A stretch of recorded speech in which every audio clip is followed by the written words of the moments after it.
Nah, pada kesempatan kali ini, saya akan melanjutkan materi kita terlebih dahulu mengenai konsep smart and sustainable city. Ya. Jadi, ini suatu konsep yang kita coba turunkan lebih operasional dari suatu konsep smart nation yang arahnya itu untuk membangun daya dukung perkotaan yang smart dan sustainable. Jadi, kalau kita melihat dari judulnya, smart itu intinya adalah memanfaatkan resource yang dipunyai itu dengan baik sehingga tercipta suatu pemanfaatan nilai yang maksimal gitu ya, potensi-potensinya menjadi maksimal, dan kemudian sustainable itu saja pertama dia bisa berjangka panjang terus-menerus dan juga apa istilahnya itu meminimalisir resiko ke depan yang mungkin terjadi itu dengan baik begitu ya. Nah, sebenarnya ini menjadi bahasan menarik karena kita akan mencoba masuk ya di komponen-komponennya dan kemudian mengidentifikasi apa saja teknologi dari sisi computer science dan teknologi informasi yang bisa masuk untuk menjadi daya dukung dari smart nation itu sendiri. Nah, kita melihat dari sisi apa yang melatar belakangi kemudian ini menjadi sangat penting untuk kita bahas gitu ya. Jadi dan menjadi salah satu tema yang harus kita kita harus tahu dari awal begitu bagaimana cara kerja dan juga bagaimana sebenarnya cara berpikir kita melakukan itu. Nah, sebenarnya ini yang menjadi latar belakang kenapa kita butuh suatu konsep smart city dan sustainable city. Yang pertama tentu saja ini ya, semakin banyak masyarakat yang berkembang di suatu wilayah perkotaan, tentu saja kan konsekuensinya mobilitas penduduk juga makin tinggi dan kemudian akhirnya daya dukung transportasi yang mendukung mobilitas itu menjadi over capacity dan akhirnya ketika over capacity mau tidak mau pasti terjadi suatu traffic jam atau kemacetan yang menjadi permasalahan. Nah, ini biasanya akan diperparah dengan adanya daya dukung infrastruktur lain yang kemudian menyebabkan ini menjadi semakin kelihatan bermasalah begitu. Jadi misalnya ketika terjadi musim seperti saat ini itu kita jadi terlihat bahwa daya dukung transportasinya itu menjadi sangat berkualitas apa tidak misalnya begitu. Ketika terjadi genangan air, kemudian kerusakan transportasi di sarana transportasi jalan dan lainnya, kemudian itu menjadi sangat penting untuk kemudian kita harus lihat begitu ya. Nah, ini menjadi jalan masuk kemudian bahwa ternyata teknologi-teknologi tertentu yang bisa mendukung kebutuhan sustainable transportation itu menjadi sangat penting gitu ya. Contoh begitu ya. Jadi ini perlu dilakukan. Simpel saja misalnya kayak fasilitas di jalan gitu tentang rambu-rambu lalu lintas kita sering melihat bahwa itu tidak sustain ya, dalam artian rusak dan lain sebagainya.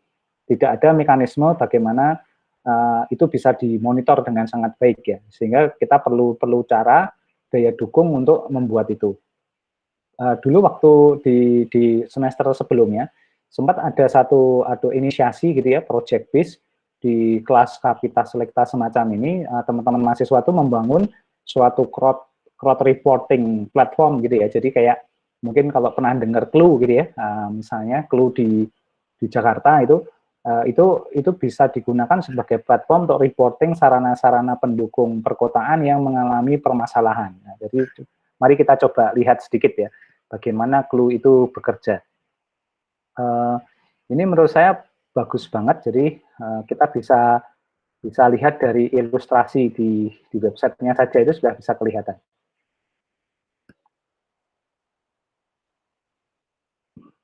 Nah, ini dia.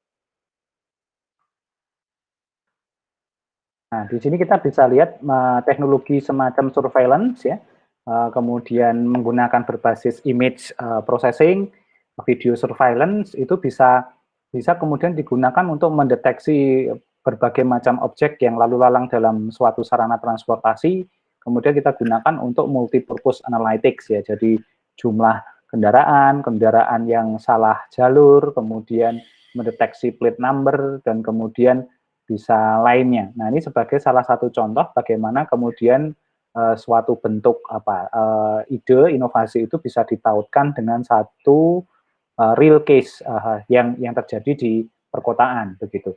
Jika ini bisa dikerjakan, bisa ditautkan, maka akan menjadi menarik ya. Nah, saya berharap setelah pertemuan ini kemudian kita bisa mulai mengasah ide gitu ya, kira-kira apa yang bisa kita goalkan untuk mengadres ya beberapa isu-isu semacam ini. Dan kita bisa lihat sebenarnya isu-isu semacam ini, ide-ide yang dilakukan oleh Clue semacam ini akan sangat bagus ya. Kemudian kalau bisa di cross borderkan atau dikombinasikan dengan kebutuhan tadi untuk mengatasi permasalahan isu tentang kemacetan yang relate dengan isu saat ini, semacam banjir dan mungkin lainnya. Kemudian yang kedua ini juga ada isu tentang distribusi bahan pangan dan obat-obatan misalnya gitu. Ini biasanya terkait dengan supply chain. Kita juga harus mengetahui bahwa suatu perkotaan atau wilayah kota itu daya dukungnya adalah disuplai pangan. Maka membutuhkan suatu bentuk monitoring ya, teknologi monitoring yang memungkinkan kita mengestimasi apakah dalam jangka waktu yang cukup panjang kebutuhan perkotaan terhadap pangan itu mencukupi apa tidak. Jadi semacam itu. Nah, ini mungkin bisa melakukan teknologi smart farming, contohnya semacam ini ya. Nah, jadi ini saya sangat impresif gitu ya dengan salah satu startup ini, contohnya Tunas Farm, mungkin pernah mendengarnya. Nah, mereka punya teknologi yang cukup luar biasa menurut saya, menggunakan indoor farming semacam ini. Nah, kemudian jadi mereka kemudian bisa memfasilitasi bahwa perkotaan itu bisa sustain dari sisi dari sisi kebutuhan pangan yang dipasok itu di tengah perkotaan. Nah, ini kan berarti di situ ada teknologi Internet of Things, kemudian ada teknologi big data-nya, ada teknologi automation, kemudian pertaniannya juga menjadi bagus, farming-nya, dan itu yang kemudian bisa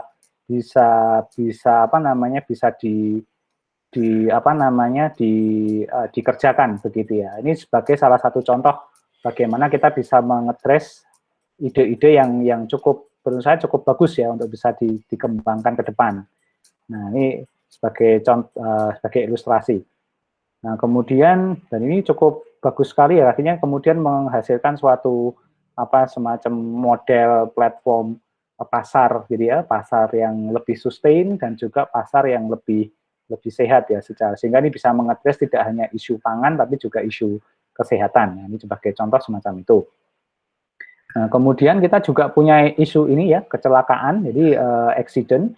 Ini yang sering terjadi di kita dengan negara dan kota dengan behavior penduduknya yang cukup unik gitu ya kalau di Indonesia, sehingga kita butuh accident tracking terkait dengan ini. Jadi cukup banyak teknologi-teknologi yang ada di sini.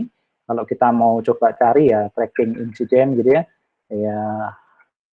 jadi itu bisa cukup banyak sekali. Jadi kita bisa melihat dari sisi seperti yang dilakukan oleh Clue tadi juga bisa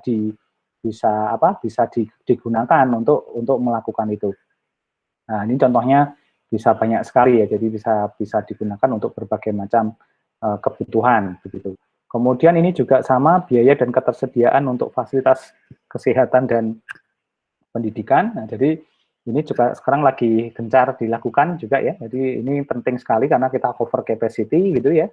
Jadi itu juga menjadi penting. Kemudian disaster ya. Jadi misalnya ya disaster seperti yang kita lakukan di lab SKJ itu ada gammabox.id/gconnect, muka-muka masih hidup. Ini sudah lama tidak ditengok misalnya. Nah, ini aplikasi untuk kebencanaan ya, untuk monitoring tanah longsor itu juga penting. Nah, ini harus diperbanyak di banyak tempat lain agar kemudian kita punya daya dukung dan bisa lebih prepare ketika terjadi situasi kebencanaan yang lain gitu ya. Nah, kemudian ruang terbuka ini juga menjadi penting ya. Ruang terbuka ini menjadi salah satu istilahnya itu model bagaimana kita bisa mengestimasi over capacity suatu tempat ya. Ini contohnya ini over capacity karena sampah atau mungkin over capacity terhadap sesuatu. Jadi mungkin teknologinya ya di surveillance ya. Kemudian juga ini ada sesuatu yang sifatnya fraud atau kecurangan yang tidak ilegal, tidak legal, itu juga perlu kita lakukan. Kemudian ini juga menarik ya, sentiment analysis ya terkait masyarakat gitu. Jadi kita bisa lihat bagaimana pola masyarakat menghadapi suatu isu sosial tertentu. Nah, itu juga harus kita kita bisa tracking gitu ya. Di beberapa negara sudah melakukan. Jadi misalnya kayak di ini London City Dashboard ini juga pernah dilakukan. Jadi kita bisa melihat contohnya memonitor kondisi masyarakat di sana. Dulu di Jakarta juga pernah dilakukan, Jakarta Happiness Monitoring, sorry. Salah.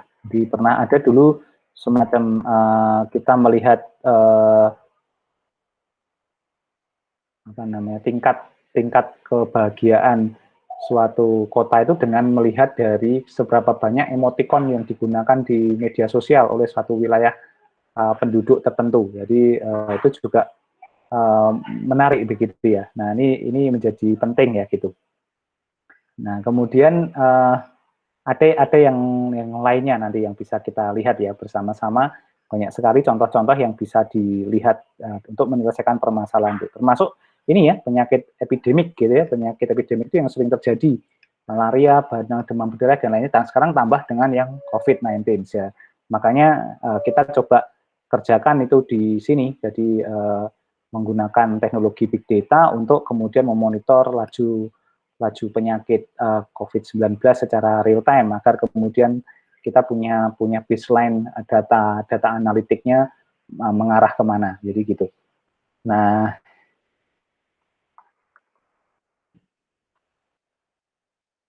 jadi itu yang menjadi menarik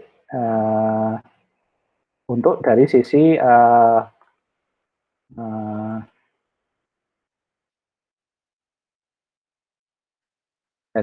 nah ini yang COVID ya 19 ini kita buat di lab SKJ kalau kayak ini, jadi semacam itu. Jadi ini salah satu bentuk-bentuk ya bagaimana inisiasi kita bisa menyelesaikan ini. Nah, kenapa ini penting? Karena 9 isu pokok ini nanti ini sangat dominan terjadi ya. Selain karena kita landscape negaranya itu atau bentang wilayahnya adalah bentang kebencanaan, kemudian juga attitude atau behavior penduduknya yang cukup unik, kemudian transportasi sarana-sarana mendasar kita juga masih belum terlalu maksimal. Dan ini yang menjadi menarik nih, nanti separuh dari penduduk suatu negara itu akan ada di perkotaan. Sehingga otomatis ketika banyak orang akan sehingga permasalahan pasti akan muncul di perkotaan. Nah, ini salah satu menjadi penting. Nah, sehingga kita membutuhkan suatu konsep nih, bagaimana kota yang bisa sustain menghadapi laju permasalahan dan pertumbuhan penduduk yang sedemikian rupa. Nah, sehingga muncul nih namanya Smart City Concept. Nah, Smart City Concept ini memang fokusnya adalah bagaimana suatu kota itu dengan daya dukung tadi, data dan teknologi yang ada berbagai macam tadi, yang dicontoh-contohkan itu bisa mengatur sumber dayanya sendiri, baik sumber daya alam maupun manusia, secara efisien dan efektif dengan bantuan teknologi informasi tentu saja ya, untuk kemudian mencapai model pembangunan yang berkelanjutan dan bisa digunakan untuk mendukung kenyamanan yang berkehidupan. Nah, jadi nanti menjadi sangat penting ICT itu menjadi mutlak diperlukan. Teknologi informasi dan komunikasi menjadi penting. Di situ kuncinya sebenarnya. Nah, sehingga smart city ini punya apa ciri khas ya, ciri khas. Yang pertama itu sensing. Nah, kalau sensing udah pikiran kita kalau orang ilmu komputer atau orang elektronika instrumentasi ini bicaranya tentang Internet of Things gitu ya. Kemudian understanding ini bisa digunakan dengan menggunakan big data. Jadi kita menampung data behavior yang terjadi, dan kemudian yang terakhir adalah acting. Acting itu mengambil keputusan, decision. Maka di sini ada business intelligence, decision support system, bahkan data analitik ya untuk kemudian digunakan menjadi daya dukung smart city. Nah, ini menjadi relevan bagi kita, baik itu yang dari ilmu komputer maupun non ilmu komputer, bahwa daya dukung smart city nanti akan membutuhkan 3 kemampuan mendasar ini untuk bisa sustain. Jadi misalnya kalau kita berada di bidang ilmu yang lain, misalnya kita berada di bidang ilmu akuntansi misalnya begitu, maka kita bisa berkontribusi pada understanding ini, karena orang-orang akuntansi itu cenderung lebih tanggap ya, lebih detail dalam memahami suatu fenomena tertentu. Kita bisa memahami transaksi keuangan yang terjadi dan seterusnya. Bayangkan kalau sebuah kota itu punya kemampuan big data keuangan, jadi kita bisa mengetahui spending penduduk suatu wilayah itu larinya kemana dan mayoritas kemana. Sehingga kemudian kita bisa melakukan treatment behavior. Kalau terlalu boros di konsumtifnya, ya kita melakukan policy yang mengarah kepada hal tersebut dan seterusnya. Jadi itu akan menjadi penting untuk kemudian menjadi sangat penting untuk kemudian perlu dilakukan. Jadi semacam itu. Yang menarik lagi adalah kita juga harus sangat concern bahwa kemampuan ini juga harus didukung dengan kemampuan untuk kemudian memahami fenomena yang terjadi di masyarakat. Jadi ini nggak serta-merta semua kota itu kemudian dijadikan smart city ya, cities, tapi juga harus berkebudayaan misalnya begitu. Kemudian ada local wisdom yang diangkat dan sejenisnya. Jadi kayak gitu. Nah, yang menarik berikutnya adalah dari smart city model ini, kalau di Indonesia itu dikenal dengan Garuda Smart City Model. Jadi ini dibangun oleh tim yang ada di Indonesia. Jadi ada 3 komponen besar. Yang pertama adalah smart economy. Nah, smart economy itu adalah center of economy, jadi market segala macam. Mungkin fenomenanya adalah bagaimana kita membuat bahwa pasar-pasar tradisional itu menjadi kantong-kantong tanda kutip ya e-commerce gitu ya. Jadi semacam itu menjadi penting. Tidak selalu harus seperti Tokopedia atau Bukalapak ya, tetapi minimal mereka terbantu dengan digitalisasi yang dilakukan untuk mendukung komoditas yang mereka miliki, yang mereka jual sehari-hari. Kemudian education, jadi ada smart education. Jadi terintegrasinya sistem edukasi di perkotaan dengan suatu sistem edukasi yang terintegrasi begitu. Bahkan kalau diperlukan ada platform untuk saling berbagi ilmu ya dalam satu perkotaan. Ini sering tidak dikembangkan atau tidak dilihat. Kemudian industri, ada supply and demand information di situ. Itu juga kadang kita tidak mendapatkan dalam suatu platform smart city ya gitu ya. Kemudian resources, ini sumber daya manusia, berapa banyak orang misalnya di kota Jogja gitu, berapa orang sih yang siap kerja di minggu depan begitu ya. Sehingga industri itu nggak perlu lagi buka lowongan, tapi cukup menyerap informasi dari situ. Nah, kemudian nanti juga ada smart society. Nah, smart society itu bicara tentang security, ya keamanan, kenyamanan, gitu ya. Ada model surveillance ketika ada sesuatu yang harus dicari, gitu ya, harus sesuatu yang kalau ada kebakaran di satu spot, itu automatically akan ringing the bell seluruh kota, misalnya begitu. Kemudian ada e-health, ya, smart health, gitu ya. Jadi termonitor semua kesehatan warga negaranya gitu, sehingga kemudian pemerintah bisa intervensif gitu ya ketika suatu penduduk mengalami sesuatu yang tidak bisa kita kerjakan. Kemudian transportation itu juga menjadi penting ya, harus ada tracking yang jelas terhadap transportation. Dan terakhir adalah social digital interaction. Ada platform untuk saling berinteraksi ya, sehingga menjadi sangat aktif begitu. Dan di smart environment nanti terkait dengan energi, environment, dan public space. Itu juga nanti menjadi salah satu concern. Nah, ini yang menjadi poin penting ya di smart society ya, kita nanti mengenal konsep health ya, kesehatan. Nah, jadi ini nanti pola pikirnya kira-kira apa ya yang bisa kita lakukan ya untuk melakukan itu untuk health ini ya. Kemudian security juga sama, jadi gitu. Apa ya bisa kita lakukan di security? Ide apa ya kemudian yang bisa menjamin suatu objek itu bisa aman begitu ya. Kemudian public service juga sama, jadi gitu ya, bagaimana kita memberikan layanan public service yang sifatnya itu jemput bola kepada masyarakat ya dengan menggunakan teknologi. Dan terakhir adalah social digital interaction, ini juga menjadi penting. Jadi harusnya memang pemerintah itu atau kota itu hadir di setiap sosial media, berinteraksi dengan warganya. Jadi ya hari-hari ini kita cukup senang ya, ada beberapa kementerian atau beberapa organisasi pemerintahan yang kemudian itu adminnya cukup tanggap ya dengan gaya komunikasi yang casual, sehingga menyebabkan interaksi yang cair di platform tersebut. Nah, itu salah satu yang penting dikerjakan. Nah, kemudian di smart economy juga sama, nanti ada center of economy gitu ya, kemudian ada ya UMKM base begitu ya, ini harus dibantu juga. Kemudian smart education ini juga harus berjalan. Kemudian industri dan kemudian resources gitu. Itu juga menjadi sangat penting sekali. Dan nanti juga di smart environment nanti ada energi, environment dan juga public space.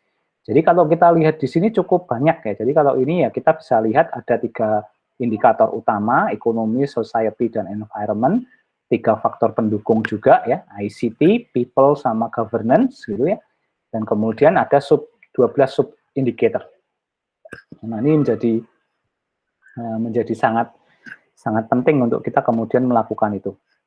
Tapi tentu saja untuk mencapai kata smart, ya tentu saja nanti kita harus apa namanya, ada beberapa level ya. Jadi dikatakan smart itu ya. Oke.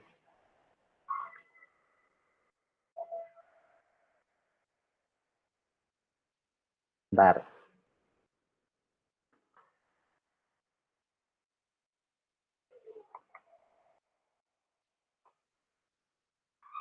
Nah ini apa namanya?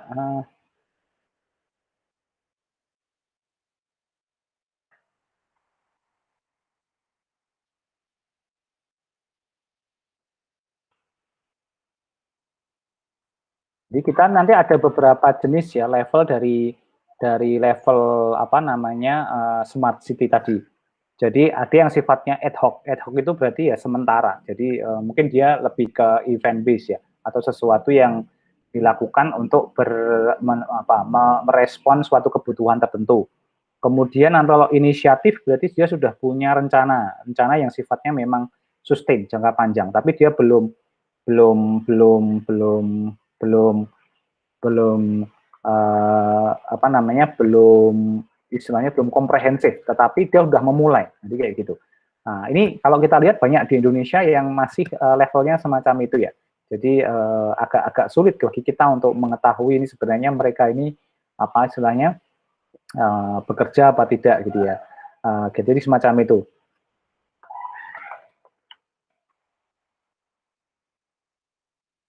Nah, terus kemudian nanti ada yang sifatnya scatter. Scatter itu sudah dilaksanakan tapi belum terkoordinasi dengan baik. Dalam artian terpisah-pisah.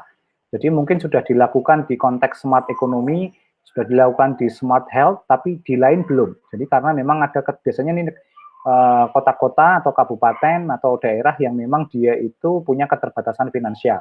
Jadi semacam itu. Nah, ini menjadi perlu kita evaluasi ulang begitu ya. Jadi karena memang konsepnya jadi apa ya istilahnya itu kayak apa adanya begitu ya.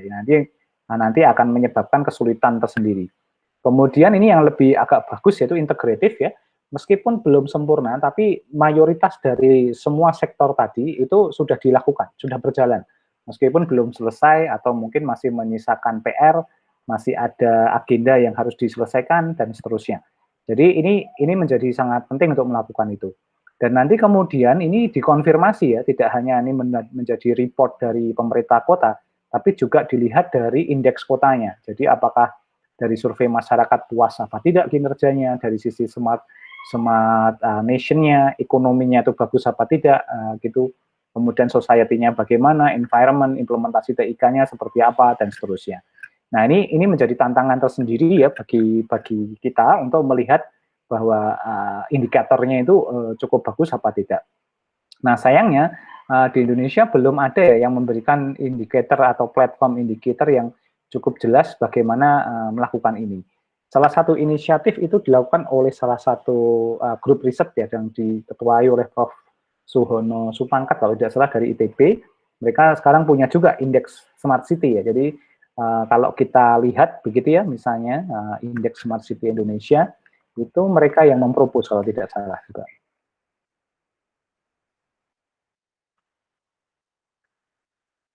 Nah, ini dia.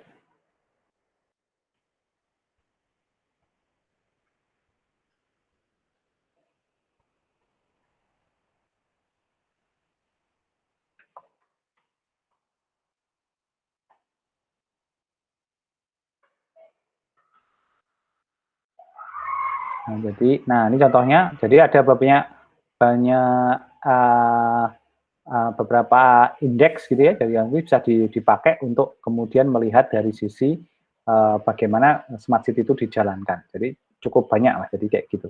Jadi kalau kita lihat yang di ITB misalnya, karena mereka yang apa namanya melakukan itu, jadi mereka bisa apa namanya bisa melihat bagaimana indeks kota cerdas itu memang bisa diukur dan bisa dilihat dengan sangat baik begitu ya. Nah ini yang dilakukan oleh ITB kayak gitu. Nah dari Pak Suhono Supangkat ini yang jadi semacam itu. Nanti bisa bisa di searching ya, bisa dicari sendiri begitu ya. Nah itu sebagai salah satu bentuknya. Nah kemudian nah, ini yang menjadi platform. Nah, sekarang kita akan masuk ke suatu komponen teknologi apa atau sebenarnya yang membangun agar bisa membangun konsep smart city. Jadi yang pertama karena tadi ya kita punya semacam tadi kemampuan smart city itu kan sensing ya. Sensing itu berarti sebuah kota itu harus memiliki cara bagaimana menangkap apapun ya data atau fenomena atau situasi yang ada dalam masyarakat. Nah, jadi di sini kita harus memasang sensor tanda kutip. Sensor tanda kutip itu bisa dalam bentuk physical sensor maupun sensor yang dalam bentuk yang lain yang bisa memperlihatkan situasi ini. Misalnya situasi masyarakat atau people-nya ini. Nah, caranya gimana? Ya berarti saya harus memonitor sosial media masyarakat, kan begitu. Nah, kemudian saya bisa memonitor database. Database ini bisa dari aplikasi-aplikasi transaksional, dari e-commerce, dari mungkin dari mana? Dari pembayar sistem point of sale di coffee shop, di pertokoan di suatu kota, itu kalau bisa ditarik akan sangat luar biasa. Kemudian application, jadi mungkin kita menggunakan Gojek, menggunakan Grab, menggunakan macam-macam itu bisa dilakukan. Kemudian juga device sensor, jadi ini juga pemerintah juga harus menempatkan alat-alat yang bisa memperlihatkan kondisi terkini di suatu wilayah. Jadi misalnya di bantaran Kali Code dengan menggunakan sensor ketinggian air hujan, kemudian mungkin di daerah-daerah yang tanda kutip punya kemampuan atau punya potensi apa namanya itu banjir lokal, nah itu diberikan sensor ketinggian air, nah dan seterusnya. Jadi ini kemampuan untuk kemudian sensing. Nah, dan ini menjadi sangat penting karena sensing ini menjadi apa ya data input utama dari sebuah perkotaan yang cerdas karena kita hanya bisa mengandalkan dari feeding data yang murni atau yang jujur semacam ini. Termasuk sensor sosial. Sensor sosial itu dari manusianya. Jadi ada sarana bagaimana penduduk perkotaan itu kemudian juga melaporkan apa yang dia lihat, apa yang dia alami dalam proses berkehidupan di perkotaan. Mereka dia bisa saja kita pasang sensor di Twitter ya, asal dia pakai hashtag kota Jogja misalnya, apapun ucapan itu yang dikaitkan dengan kota Jogja itu akan mengindikasikan sesuatu. Kemudian kita bisa sediakan sarana publik di Instagram atau apa yang kemudian kita bisa mempush sesuatu kondisi yang misalnya kurang baik, kurang perawatan dari fasilitas perkotaan, kemudian nanti kita memanfaatkan untuk diolah menjadi suatu bentuk informasi yang berguna. Nah, ini menjadi penting. Nah, jadi dan ini harus pemerintah juga harus pihak yang mengelola perkotaan itu harus menyadari bahwa ini semakin coverage sensornya makin luas, makin 360 derajat, maka makin bagus begitu. Jangan sampai indikatornya adalah kalau makin ada beberapa blank spot lah gitu ya, ada area-area yang tidak bisa kita lihat datanya, maka sebenarnya pada area itulah yang menjadi problem permasalahan. Nah, ini bisa memanfaatkan device baik itu memasang Internet of Things gitu, maupun menggunakan aplikasi-aplikasi yang ada di smartphone misalnya begitu. Nah, ini menjadi penting ya. Kemudian nanti juga ada feeder. Feeder ini memang by design dia organisasi-organisasi yang punya database atau punya data dari transportasi misalnya, nah, kemudian dari rumah sakit, dari perkantoran begitu, kemudian dari sekolah-sekolah. Nah, itu kemudian nanti dijadikan satu menjadi smart system platform.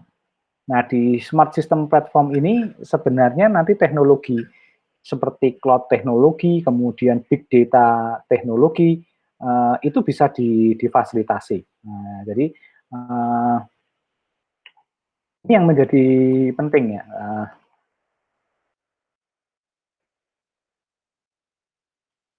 Jadi itu bisa dikerjakan. Nah, jadi nanti tinggal kita menyiapkan katakanlah city data warehouse yang besar, begitu ya. Kemudian nanti ada big data environment untuk analytics ya, untuk pengolahan data, sampai nanti ke visualisasi. Baru kemudian nanti disediakan suatu situation room yang kemudian memfasilitasi kita mendisplaykan berbagai macam jenis data analitik yang memungkinkan kita untuk bisa lebih maju dan berkembang lebih besar begitu. Jadi bisa digunakan untuk berbagai macam kebutuhan. Nah, ini contoh ya bagaimana arsitektur simple dari smart city itu sebenarnya bisa dikembangkan, dan ini bisa kemudian menjadi dasar bagaimana kemudian kita membangun teknologi-teknologi yang bisa mendukung hal ini semua.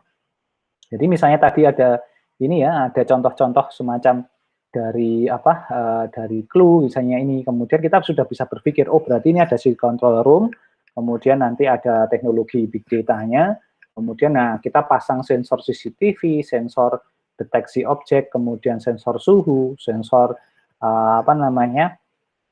lokasi pasir yang nggak benar, dia melakukan kesalahan traffic violation, nah gini dia salah arah atau berhenti di tempat yang tidak semestinya, sampai melihat orang gitu ya, dia terdeteksi wajahnya atau tidak, itu bisa dilakukan di suatu situation room yang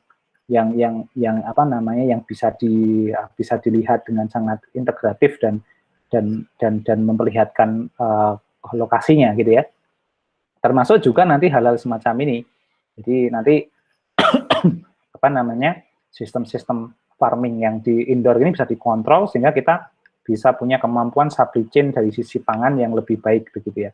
Nah, ini contoh dari bagaimana kita menerapkannya.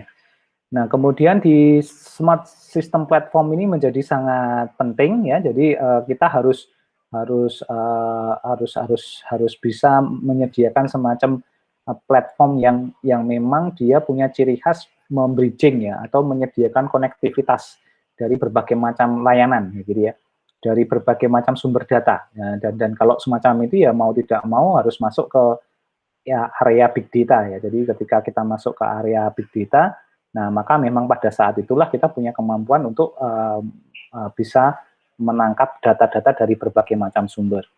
Dan kemudian ini yang menjadi penting, kita bisa kemudian melakukan analitik dengan sangat banyak ya. Jadi tidak hanya analitik kasuistis yang sifatnya itu sangat spesifik, tapi juga bisa digunakan untuk pelaporan dashboard kota. Nanti contohnya yang kita kerjakan ini ya untuk dashboard kota itu yang situation room sebentar. Jadi ini contoh dashboard kota, tapi khusus ini konteksnya waktu itu untuk COVID-19 di daerah istimewa Yogyakarta. Ini contohnya.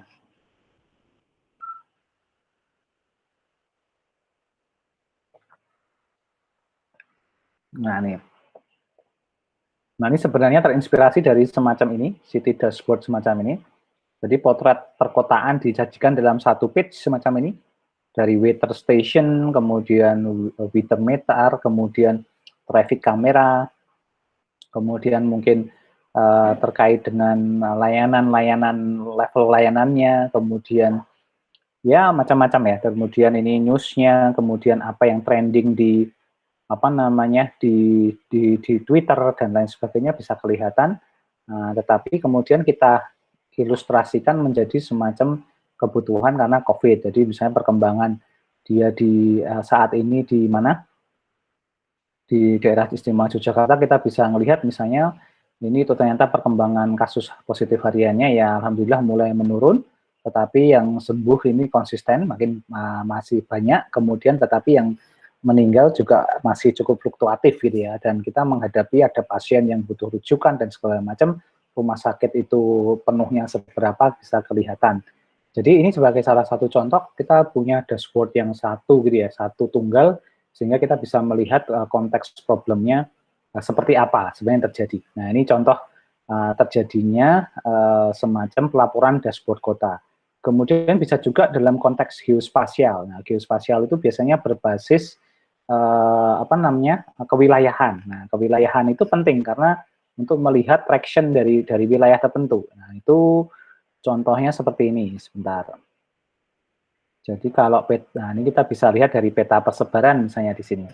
Nah, ini nanti kita bisa kelihatan bagaimana pola dari wilayah, begitu ya, contohnya.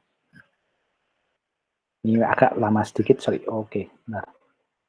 Peta persebaran. Ya, nah contohnya semacam ini. Nah, kita bisa lihat dari konsep perkotaan itu kita bisa lihat oh ternyata di daerah ini kita bisa membuat suatu skala kalau bahasa saya warna itu bermakna tingkat apa ya tingkat tingginya suatu kasus begitu sehingga ketika kita lihat makin gelap ya berarti makin berbahaya dan itu sekarang segmentasinya kan masih ada di Pulau Jawa, kemudian ada di beberapa di Sumatera dan di Sulawesi ya. Tapi relatif di Indonesia Timur itu relatif sudah lumayan aman lah gitu istilahnya. Nah ini menjadi menarik, ini kan penting karena kita negaranya memang bukan negara dalam satu kontinen ya atau satu benua, tapi kita banyak pulau sehingga konteks geospasial itu menjadi sangat penting ya bagi kita untuk melihat. Nah, itu kenapa muncul konteks geospasial. Nah, kemudian ini juga menarik ya. Nah, jadi di sensing tadi nanti kita pakai banyak sensor, banyak CCTV, banyak crowdsource gitu ya. Nah, kemudian nanti understanding itu disiapkan tadi dashboard city analytic, ya, kemudian geographic information system, sensor, ya, nanti actingnya menggunakan operation room, kemudian digital signage, ya, pemberitahuan interaktif, blasting informasi melalui aplikasi atau sosial media dan juga mobile apps ya. Jadi ini menjadi sangat penting ya untuk dilakukan. Jadi itu menjadi tantangan tersendiri. Nah ini tadi sudah. Nah kemudian ini juga sudah ya tadi. Oh ya, jadi agak double. Oke. Nah ini yang menjadi konsep dari smart nation. Jadi dari sini kita sudah bisa masuk ya inovasi apa yang bisa kita alhamdulillah inovasi apa yang bisa kita propose ya untuk kemudian mendukung smart city platform ini bisa muncul atau bisa dihasilkan. Nah nanti mulai dari diskusi ini mungkin ada pertanyaan dulu sebelum saya jelaskan aktivitas berikutnya.